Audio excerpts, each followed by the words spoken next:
This is the CC Radio podcast. It was just the most massive thing I've ever seen. To tell you the honest truth, I thought, well, we're the only ones left on this planet. Something's happened. We've missed something here. The fear that went in me when I seen it was just, like the feeling, I'd say it was fear, but I've never felt that feeling before in my entire life. It's a weird feeling, like you can't explain it when you don't know. You feel like you're being followed, but you don't know what it is. We had two to our right, another one in front of us, another one to the left, and another one just across the road, shaking the daylights out of the tree. All we get was a big red eye. I remember waking up and looking at the end of the bed, and there was a figure there, almost insect-like, and then I blacked out. Welcome to the show, everyone. You are listening to Believe, Paranormal and UFO Radio. My name is Cade Moyer, and thanks for tuning in. If you've had an encounter, get in touch with me. My email address is believe@ccradio.com.au, or you can message me on Facebook at facebook.com/Believe UFO Radio. If you enjoy this episode, there are a few things you can do to help the show. Firstly, you can go to iTunes and leave us a 5-star rating and review, or you can share the show around social media with your friends and family, and that will help us grow. Tonight I'm joined by Chris, and Chris has had a lifetime of encounters, and she is one of the first people that we've had across the pond from New Zealand calling in. Chris, welcome to the show. Thank you, Cade. It's nice to be here. It's exciting to have you on. We don't have a lot of people contact us from New Zealand, and it's very rare to hear a story come out of there, so I'm very excited to have you on. And the email that you sent me was about as long as my arm. The encounters that you have had are incredible. Do you mind going back to the first one and walking us through that? Yeah, sure. The first one I was maybe 4 or 5, and I was in bed asleep, and someone tapped me and woke me up, and it was a man, and he just looked like a regular person, like maybe Italian or Spanish, or I'm not sure, like quite olive-skinned and dark-haired, had a normal haircut, but he had like all his clothes were the same colour, like dark and form-fitting, and he stretched his hand out and said, "Come with me to your family." And I was only a little girl, and I don't know, I was quite scared of strangers, but he seemed quite familiar. So I stretched out my hand and I stood on my bed, so he was standing on the floor and we were holding hands. And then we started slowly going up through the ceiling of my room, and we went into the roof cavity, and then as we were about to go through the roofing iron, I suddenly got really scared and yelled no and pulled my hand back, and I remember falling back into my bed, and it was a real bone-rattling fall, like no way was it a dream, it really hurt. That's incredible. So you felt like you actually left your body then? I felt like my body went with me, like I actually physically went with him and was flying up through my ceiling and through my roof. Wow, okay. So it wasn't just kind of like an astral projection or anything like that. You actually felt like your actual physical body was leaving. My actual physical body was leaving. Wow, and you could feel it going through the roof and things like that.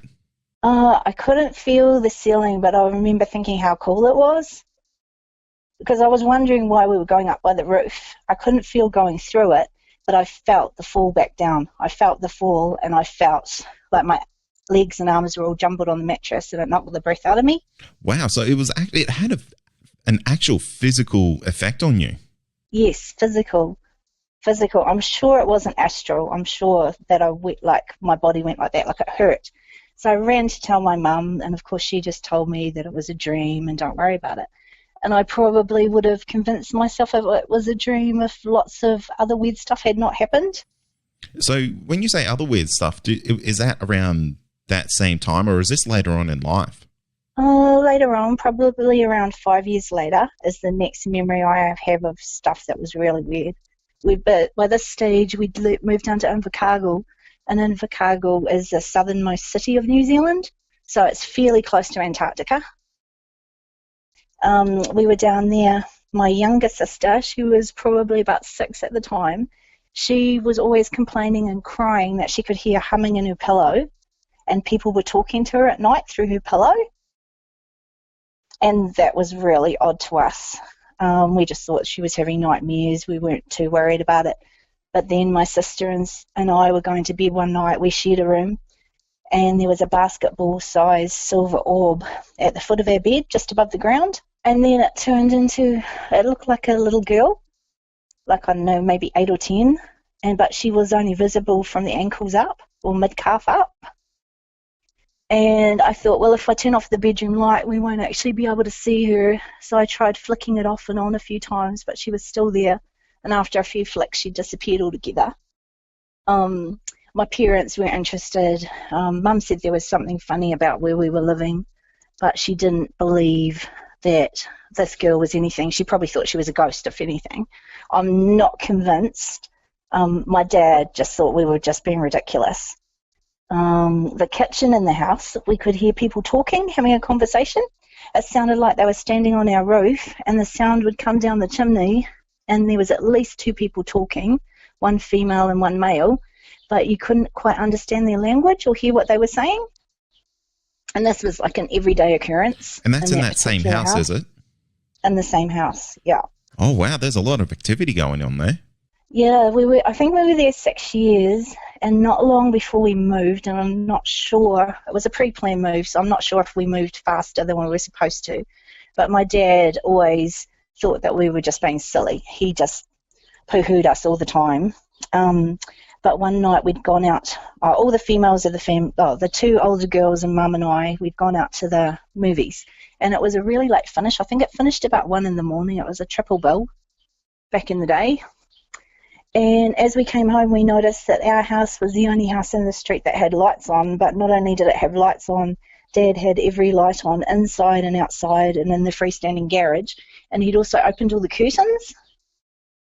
So we had no idea what was going on. Mum raced up the drive, we raced inside, and my dad was sitting at the dining table shaking, and he was smoking. Back then you could smoke inside, it wasn't a bad thing, and drinking a little glass of port. And he had like a winter jacket on because he was cold. I think like he was in shock. And we're like, what's wrong? He'd put all my little brothers and sisters, he'd wrap them up in blankets and put them on the sofa with all the lights blazing in the house. And he said he'd heard a noise and he'd gone up the hall to check on the kids. And he thought what he saw was a little girl racing from one room to another. And so when he followed her into the master bedroom, all that was in there was 3 silver floating triangles in the air. And when he saw them, this is with the light on, they came racing over to him by the door. So he was like petrified, ran out of there, grabbed the kids up, threw them in the lounge, ran around the house, turning all the lights on, opening the curtains, and then we got home a few hours later. Did he ever talk about that encounter ever again? For a few months he did, and then he kind of pushed it to the back. He wasn't really that comfortable talking about it because we'd tease him. We thought it was hilarious that he finally believed us, and he had the best experience out of any of us, but he didn't really want to talk about it. It was way out of his comfort zone. Yeah, it would be completely out of my comfort zone as well. That sounds quite terrifying. Did you ever encounter those silver orbs ever again in that house as yourself? Not me myself. I don't know that Dad did either, but he did wake up to a humming noise one night. And when he looked outside, he went straight to the sky to look. I don't know why he looked up, but he said it was around the time of Star Wars came on TV, and he said, "You guys won't believe this, but it's like there's a massive ship, like it fills the sky from Star Wars, flew over Invercargill." Really?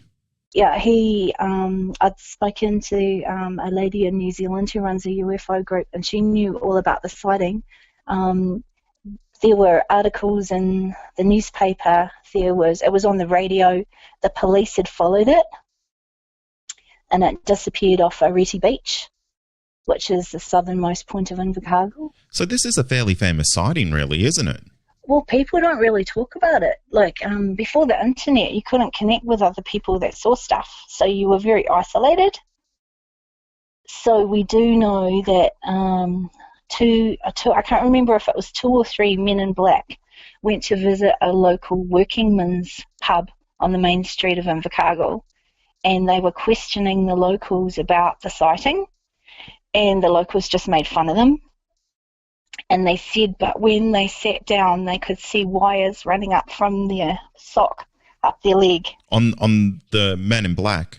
The men in black had wires on their legs that ran up from inside their sock up their trouser leg. So whatever that means, I don't know. Wow. And how many people, did you happen to ever find out how many people got, I guess, investigated by these men in black? No, I don't know. I vaguely remember that it was in the newspaper at the time, so I can't imagine any other way that I would have found out that information. But I can't find anything on the internet to back it up.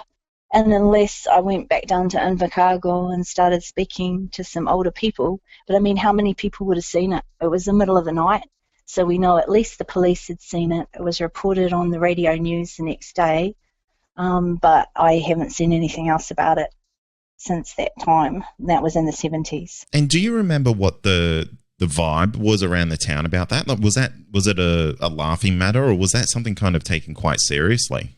Well, I don't think that we ever discussed it with anyone else. Not until maybe a few friends I've tried to talk to it about, and the UFO lady in New Zealand, but no one, like at school, no one was talking about it.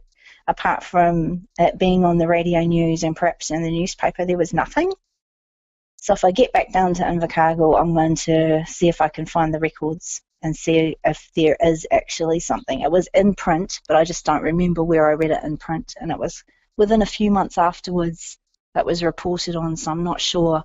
Maybe it was a small local newspaper. I just don't remember because I was quite young at the time. Yeah, and back then, like you said, there was no way of getting this information out. You might be able to find maybe newspaper clippings or something like that in a local library there or something like that, but I think it's a bit of a tough issue to try and dig that information up at this stage, probably. Yeah, I think it's just a bit long ago, and because New Zealanders don't really speak about that kind of stuff back then, it wasn't really on the radar, UFOs. Like, it was all a big joke, really, as I was growing up. No one took it seriously. Yeah, and through that age, it was kind of a bit like that too, because I have so many people that contact me and say, I saw something way, way back in the day, and it was kind of just, I was laughed at for even talking about it, and they've really just never spoken about it, which is a real shame, because I can imagine there's quite a lot of really fascinating encounters and I guess events that have happened that people just don't want to talk about because they were ridiculed back in the day. Exactly, and that's what I think happened. So I've spoken to other people fairly recently, and they said in Christchurch they've seen like sky-sized UFOs flying over massive, massive craft. But I don't know when. I'm going to try and find out more about that, because it's interesting that my dad had seen something so massive, and the first time I'd heard of anything really massive was over Christchurch. That's the city that had the big earthquake. Yeah, there's a lot of seismic activity obviously going on there. Yeah, there's something going on with that. Friends that I'm with on Facebook, they said there was so much UFO activity, like orbs, before the earthquake. Was there really? Just so much. Yeah, so I'll try and find out more about that. One of them might want to speak to you about it. Yeah, that would be fantastic. But Chris, I want to ask you about the silver balls that you saw in your bedroom and that your dad saw. What do you think that was? Do you think that's built up energy? Do you think it might be something paranormal? Do you think it's extraterrestrial? Do you have an opinion on what that might be?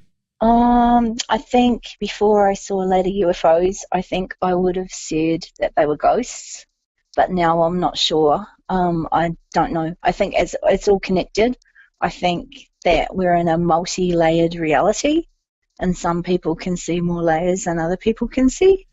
I agree with you on that one there, because I think it's scientifically proven that there's different waves of light. So there can be different types of entities living in different layers of light. I mean, you look at the infrared spectrum, and one of the guests, actually one of my good friends who's another podcaster, he saw a UFO only in the infrared spectrum once, and he wouldn't be able to see it in his normal view of vision without these I guess night vision goggles on.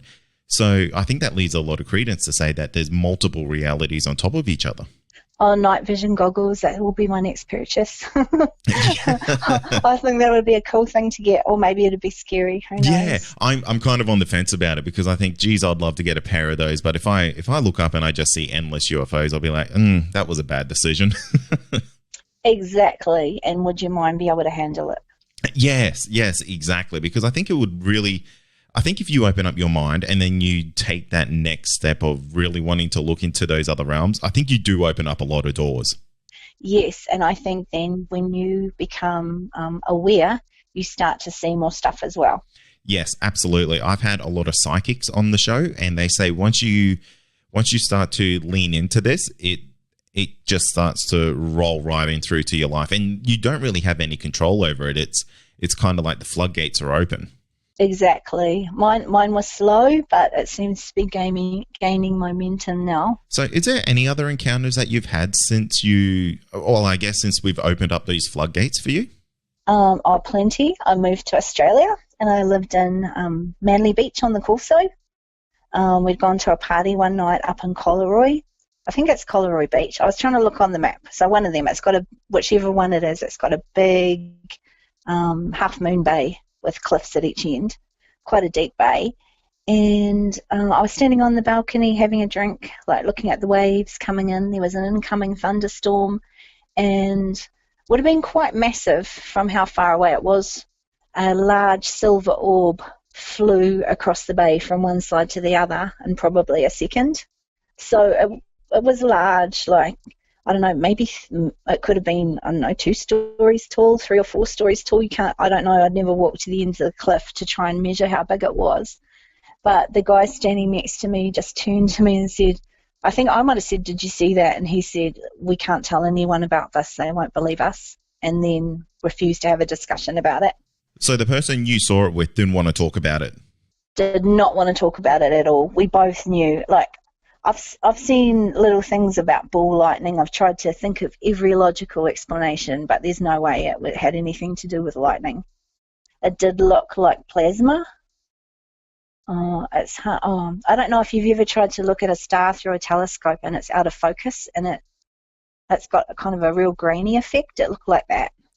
Right. Yeah, I know exactly what you mean. And yeah. So how far away do you think this was? Maybe we were 700 meters into the bay. I'm not sure. I've never looked on a map. I've never tried to figure it out, but I could tell, like, it was sizable. And it just shot off in the blink of an eye. Yeah, probably lasted about a second. So it whizzed along. So it was just off the coast. So it would have been out of our sight because it was below the top of the cliffs. So it was just behind the cliffs, and I imagine it went right down the coast. So I don't know. Did it make any noise or anything to let you know that it was there? Nothing at all? Nothing. We were at a party with probably 50 people and we were the only 2 people that saw it. But we were the only 2 people standing on the balcony at the time. Wow, that's incredible. That's something really, really insane. Yeah, it was. But like, I still hadn't connected that I was seeing probable UFOs by then. At this stage, another weird event happened when I was in Manly. Anyone that knows Manly knows it. I think we lived at Queanbeyan at the time. Queanbeyan? No. What? No, Queenscliff. Queenscliff, that's the name of the suburb. And I was feeling lazy and I wanted to catch the bus up the hill because it was real steep alleyways getting up to where we lived. And the Australian climate is a bit warmer than New Zealand. I mean, it wasn't hot, but I was just too lazy to walk up the hill. So I thought I'd sit down and wait for a bus.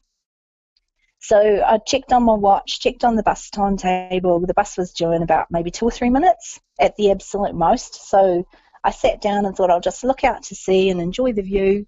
And when the bus comes along, I'll jump on. I'll hear it coming, so I'll know to stand up and wave it down. Well, I woke up an hour later. I'd felt a little bit tired, just as you're going under anaesthetic, having an operation. You feel that slight little bit of tired and then you're black, like you're out.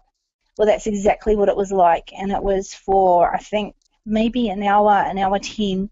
I'd missed 3 or 4 buses.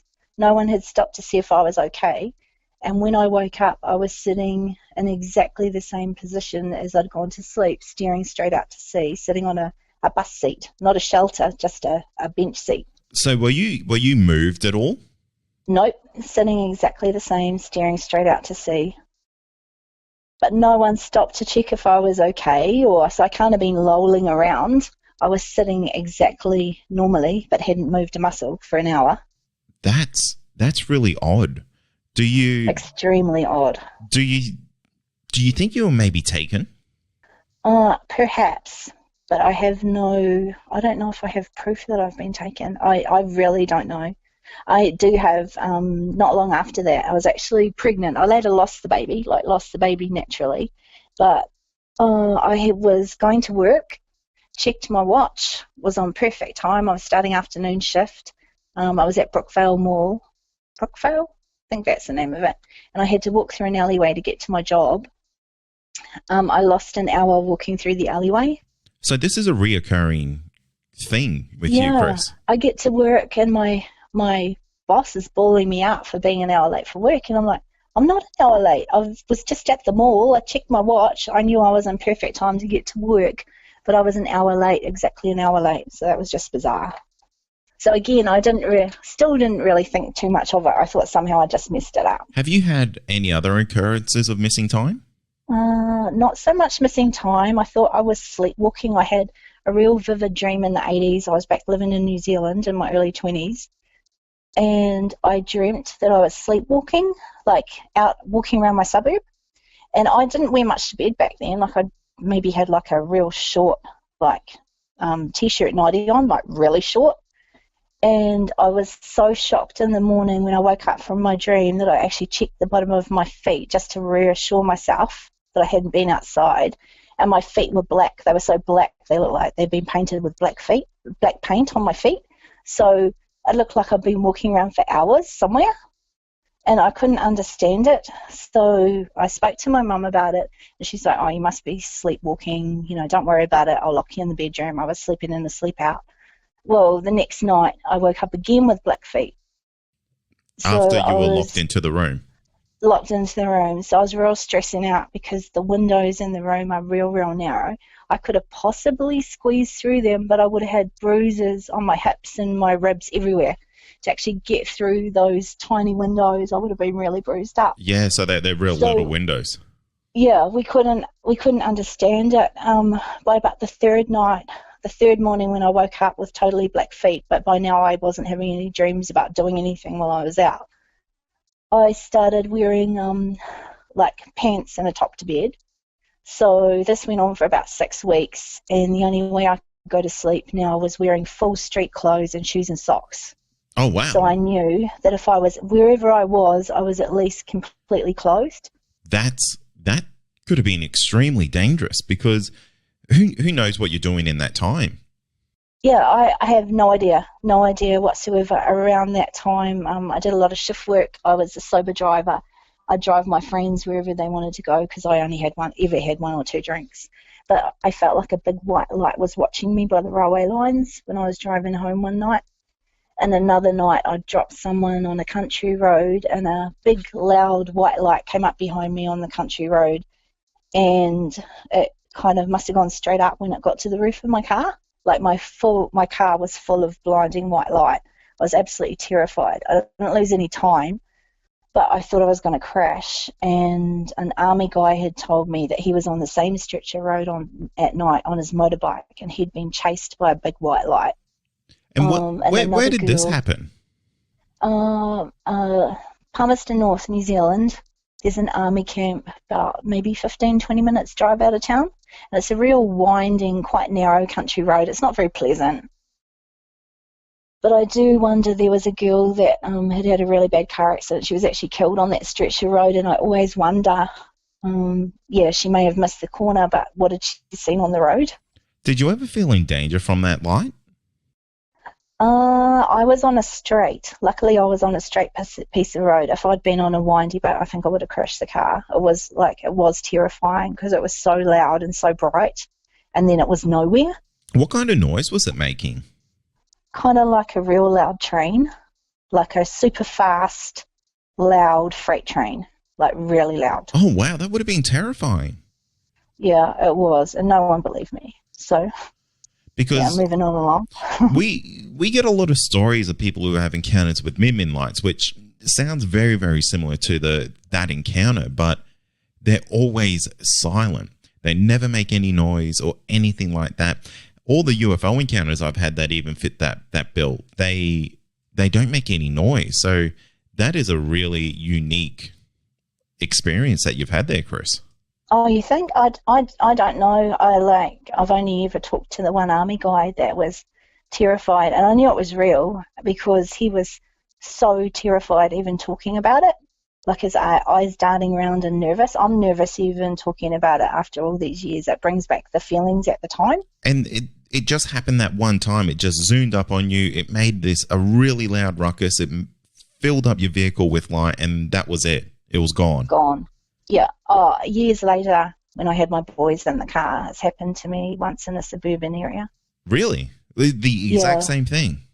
Yes, and when I heard the noise, I knew what it was, that it was the same as what I'd experienced before, and I asked the boys, I was yelling, where is it, where is it, what is it? So I'm driving, they're looking, they couldn't figure it out, and it was gone.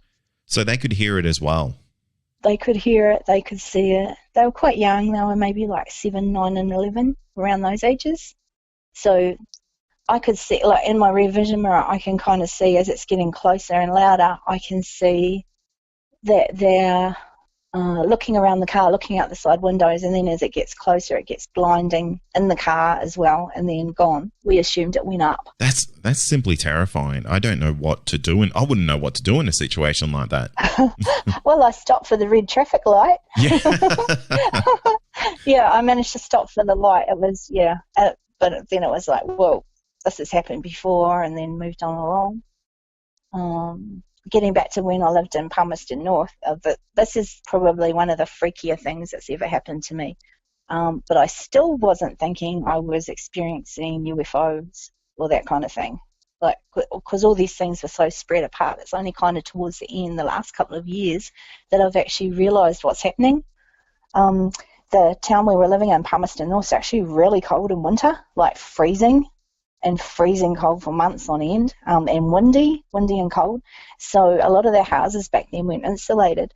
So when you go to bed, you'd wear like thermals and then pajamas. Some nights I'd wear a woolly hat, always thermal socks. I always slept on my sides, and my partner, he slept on his stomach, always slept on his stomach. One night we woke up, and it's like we were lying in a coffin each.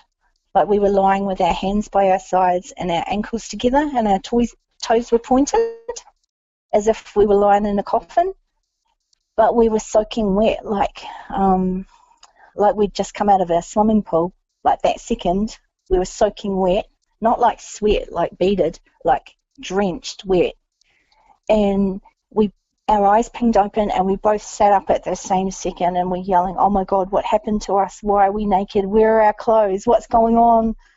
Clutching at each other, but we were shuddering. When you get cold and you get chattering teeth, it was way worse than that. It was whole body shakes, like completely uncontrollable. I've never been that cold in my life.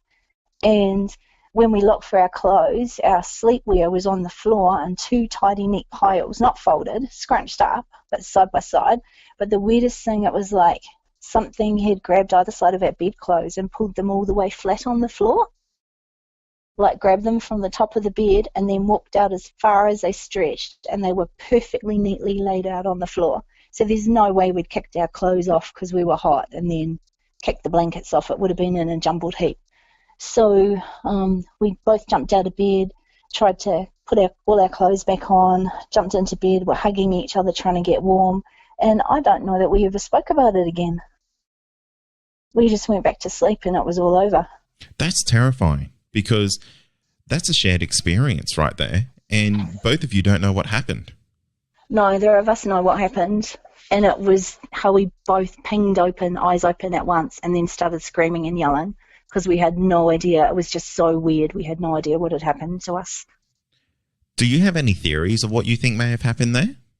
Well, a little bit later now that I've been reading about UFO stuff and other people's experiences, but because I don't know that I really want to know. That's fair enough. That's fair enough, because it's almost scarier knowing what happened than leaving it as an unknown. Yeah, I think I'm probably better off. I used to think I wanted to know, but I'm probably just better off just leaving it there. Have you ever woken up with like, say, puncture wounds or anything like that on your body before, Chris? More so in recent times. I've had big bruises like the size of a softball, which I've got no reason for, on my torso. They just show up randomly? Yeah, just show up randomly, and on the insides of my arms, massive bruises where there's no reason for them. Like, there's no pain associated with them, like they're painless, but I've got massive bruises. My new partner had noticed, and he actually moved in with me because he felt, I used to joke with him that I see aliens. I don't know that I see aliens, but when he saw the bruises, he was really worried about me, so he'd come to stay. And did your partner start to get bruises on him or anything like that? A few months ago, we thought we saw a puncture, like a triangular puncture mark on his back, and I took a photo and showed him, but he doesn't believe me. So I don't know. We just kind of left it there. Do you think you're being abducted there, Chris? I think it's a really good possibility. I'll tell you about the next sighting I had. That was when I lived in Whangaparoa. That's on the northern beaches of Auckland City in the North Island in New Zealand. One night I was looking out, it was around midnight, I was chatting to friends on Facebook or whatever you do, and was looking out across the water, and there was a big orange orb out there, which I estimate was the size of a single car garage. And I didn't know what orange orbs were then. I had no idea that they were a worldwide phenomenon. I thought I was trying to tell myself it's, I don't know, squid light or something, I don't know. And then a smaller blue orb flew in exceptionally fast from across the sea, and the orange orb stopped flying around, and they started interacting. It's like they were playing tag.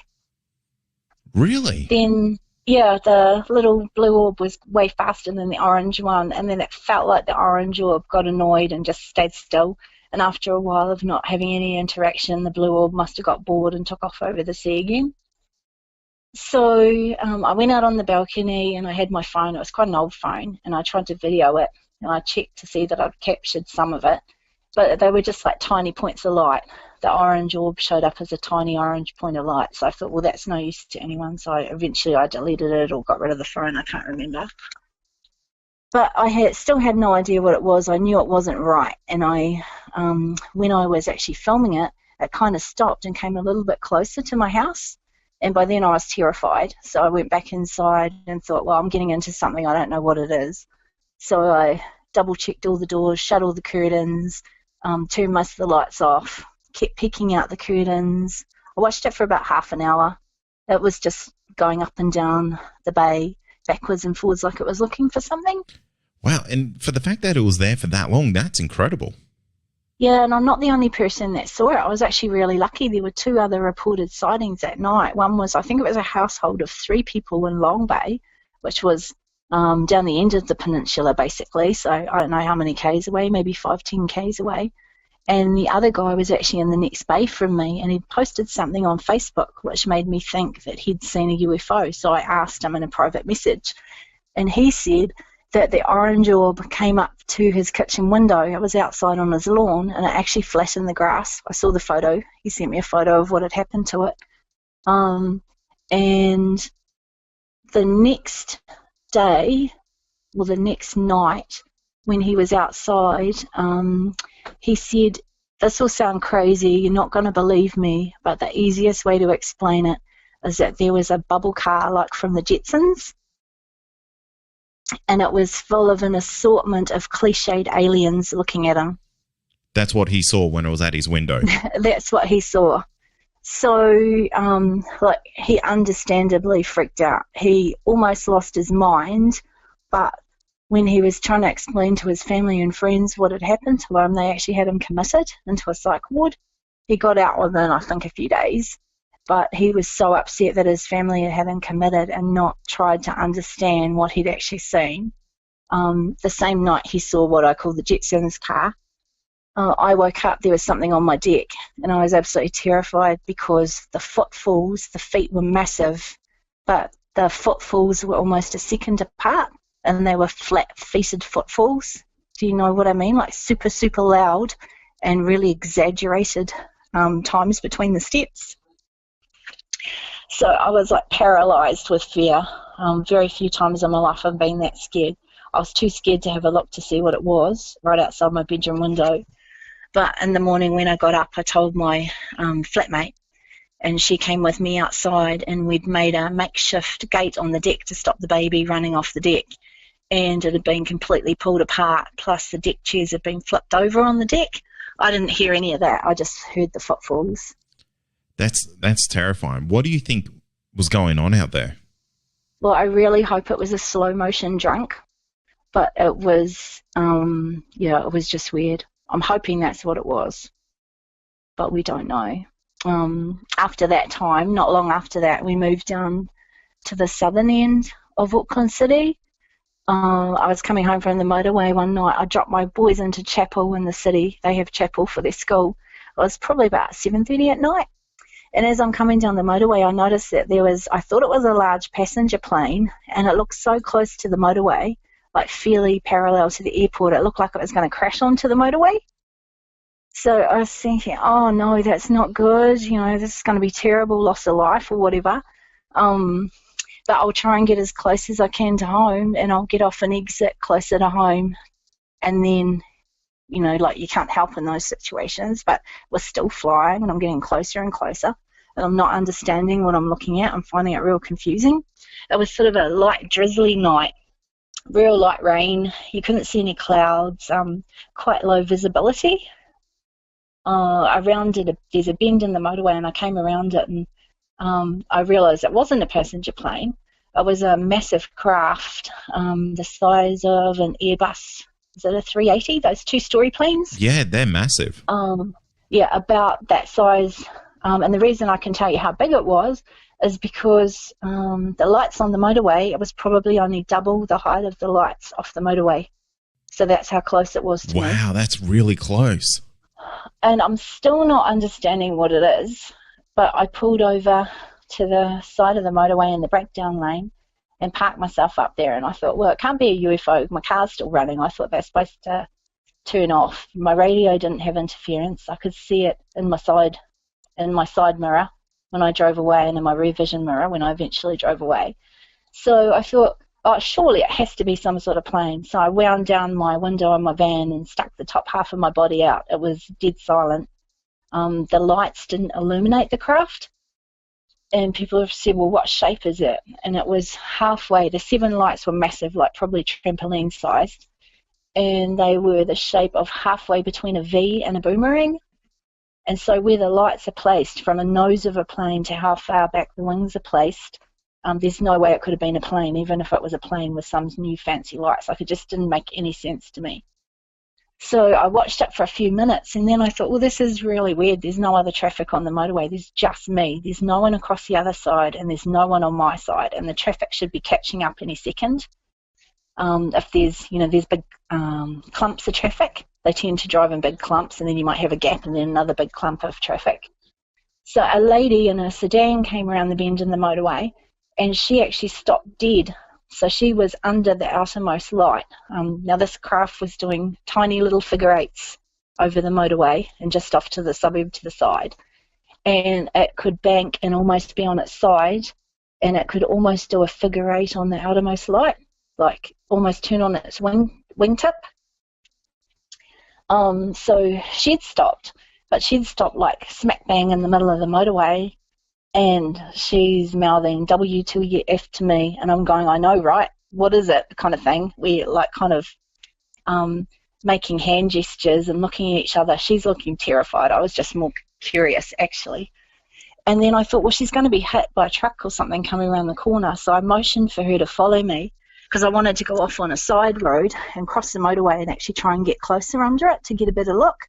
But she was scared and she drove off and must have gone home, but she zoomed off super fast. I drove off slowly and could see it in my rear vision mirror and my side mirror. And then went home and started looking up, trying to figure out what I'd seen. Talked to a guy who'd made a Phoenix Lights documentary. He'd seen a few of them over his lifetime. That's what comes to mind when I hear this encounter. It sounds very reminiscent of the Phoenix Lights. Yeah, I'd never heard of it until then, and then you realise that the world is actually trying to hide the information. There's actually a movie on Phoenix Lights. The first thing I googled when I tried to find out what it was like an alien movie about people out in the desert flying drones or something like that. And they went to a property and aliens had crashed in the desert and were trying to get them. So it's like they titled a movie Phoenix Lights, so you don't look any further than it's the name of a movie. Like they're trying to suppress the information and stop you looking further. So, Chris, why do you think you're almost like a person of interest to these things? Why do you think that is? Well, I still didn't think I was until the next encounter, which was 2 summers ago. I was at home during the day and I saw like it was see-through. It looked like a shadow in the sky, and it looked like a club that had a blunt end on it, and it was massive. It was so massive. It was above the puffy clouds, and it was massive, but its tail was directly over my house. So that's what did my head in. That's when I started to think that it was actually personal, not I was randomly seeing them, to have like such a massive craft that was transparent above my house. And I called my son and his friend out and I said, oh, what do you think that is? And they said, whoa, we don't know. It must be a cloud. And I'm like, clouds, you can't see through clouds. They're not grey. And I said, it's a spaceship. And they were laughing and thought it was hilarious. So I called up, hey, dude, your cloaking device has failed. We can actually see you. You might want to smudge around your edges or something. So over the next hour, thicker clouds came in and covered it. So I don't know whether it went away or whether it was just covered by clouds. But that was pretty freaky. That's when I actually started to look into UFOs seriously. Felt like I was spending every waking minute researching stuff, trying to find out what was happening. And are you still doing that today? Not as much. I'm not really sure I want to know. There's so many conflicting experiences, people having good experiences and bad experiences. And how do you know that they're telling you the truth if you think you're having a good experience? How do you know that they're telling you what their intentions are real? Yeah, and there's a lot of mixed messaging out there in the world as well, because as much as you want to believe everyone's story that, will be telling you this really, really happened to me, a lot of people do fabricate these types of events, which really takes away from the credibility of situations like yours. Yeah, it's been difficult. My children, they treat it like a joke, and if I try and discuss anything that we might have seen together or whatever, they're not interested at all. And that would be really hard as someone who's experienced these things that are so amazing, and you've not only experienced them by yourself, but you've experienced them with people, and it seems like every person that you've experienced them with is kind of shutting down the idea of what's really happening. Exactly. They don't want to know, but might be a good thing, because when I did really want to know and couldn't even sleep because I wanted to really know, I was worried that I might have had an implant. My the last sighting, which was only in the last few months, I actually thought it was a meteorite coming to crash in my suburb. That's how bright it was. I was hanging washing out during the day. Oh, wow. Okay. Yeah. And I was like, oh my God, the first couple of seconds I couldn't believe what I was seeing, and it was getting brighter and closer and faster. And I was freaking out thinking this is what's actually happening. And then it turned into a white orb. Just looked like a normal white orb, like a little mini moon zipping around in the sky. And I'm still trying to figure out, hey, it must just be an aircraft and I've got it all wrong, and watched it for a while, and then it turned into 2 white orbs and 1 white orb, and then off it went. But right from seeing the bright light, my eyelids felt like they were sunburnt. And that night I had a dream that, I tried to video it. I did real well. I got a split second of nothing because I pushed the button fast twice instead of just once because I was shaking. But I was gleefully yelling out up to the sky, ha ha, I got you now, UFOs. I actually got you on camera. People are going to believe me. And got nothing. Yeah, I got nothing to prove what I saw. So that night I had a dream that my partner and son and I were standing on the deck, and a massive white orb was over us, and the light reached out from it and absorbed us. And kind of woke up in the morning. When I woke up, as I tried to roll over, I felt like I was really dehydrated, like my mouth was stuck together, my face hurt, my eyelids were burning. I had to scull water for 3 days. I was so dehydrated. I've never experienced anything like it. I've been sick and dehydrated. I've been drunk and dehydrated, but not dehydrated like there didn't feel like there was a drop of water in my body. And when I tried to go toilet, it came out so dark brown it was almost black. And I just couldn't understand it because it made no sense. Like I always drink heaps of water. I always have heaps of cups of tea. Like, I can't get dehydrated. There's no way I can get dehydrated. And it felt like I'd been hit by a truck. I had no marks on me that I could see, but I was exhausted, like I've never been before, like trying to walk around with the flu for 3 weeks. And I wanted to go to the doctor, but what do I say? Oh, and I left out the big bit where when I rolled over in bed, I got a massive spurting blood nose from one nostril, which took half an hour to control. Wow. So that's still been going on for a few months. So it's settling down, but it's still, I don't have high blood pressure. Like, there's no reason for it. So I don't know what that means. Have you ever considered getting regression therapy, Chris? Yes, I have, but again, same reason. Through my 20s and 30s, I never used birth control, but I didn't get pregnant. So I don't know, good luck, or I was pregnant and didn't know, or I don't know. I don't know. And when you hear stories of, there's an Australian lady that says has she got 3 alien children or something? Do you really want to know? Yeah. It's like being a mother to my 3 boys. Do you really want to know if something like that has happened to you? I don't think I do. It would be something that would absolutely shatter your world if you found out something like that. Yes. And I think I have enough to deal with now. I realise that it's actually, these are personal sightings to me and my family. Like, they're actually personal, they're not random.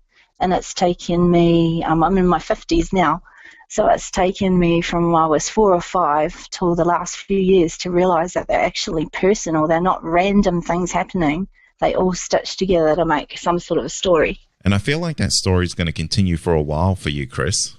Yeah, I feel like it as well. But the main reason, and thank you so much for having me on your show, is that I'm really hoping that somebody else has seen the club-shaped craft that you can see through, the massive one, or the one like a boomerang, and if they have any more insights and can tell me about it. Because they did my head in for quite some time trying to grasp the concept and wondering what they were. Someone else may know. Someone in Australia may have seen them.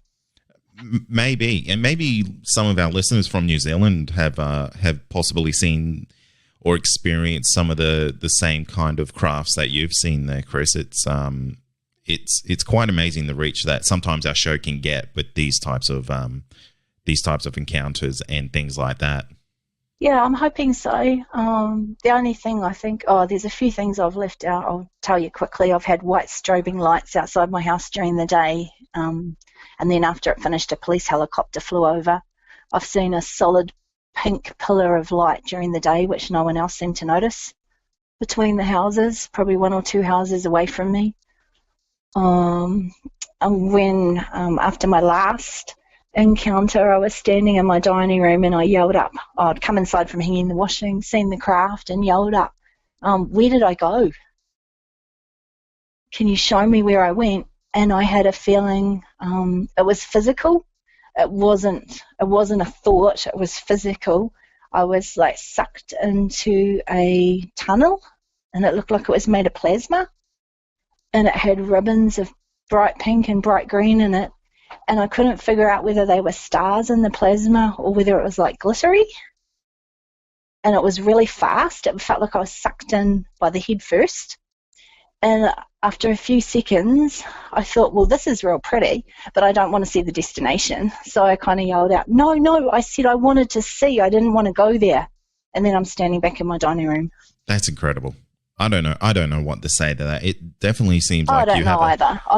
I've never heard of anyone else with that, and it was No. kind of like a rolling torus, but it was rolling the wrong way instead of from end to end. It was like inside out. Yeah, it definitely sounds like you have a definite connection to something out there, Chris. It's simply amazing. And I want to thank you for coming on the show to share every one of these experiences that you've had, because they are simply outstanding. Oh, well, thank you, and I hope that I do get a few more answers. Maybe someone else will be able to fill in some more of what's happening. And I was really nervous to come on as well. It was actually a really difficult thing to do, but I'm glad I've done it. And that's going to do it for tonight. And remember, if you have had an encounter, get in touch with me. My email address is believe@ccradio.com.au, or you can message me on Facebook, and that's facebook.com/Believe UFO Radio. Until next time, stay safe, and you've been listening to Believe Australian Paranormal and UFO Radio.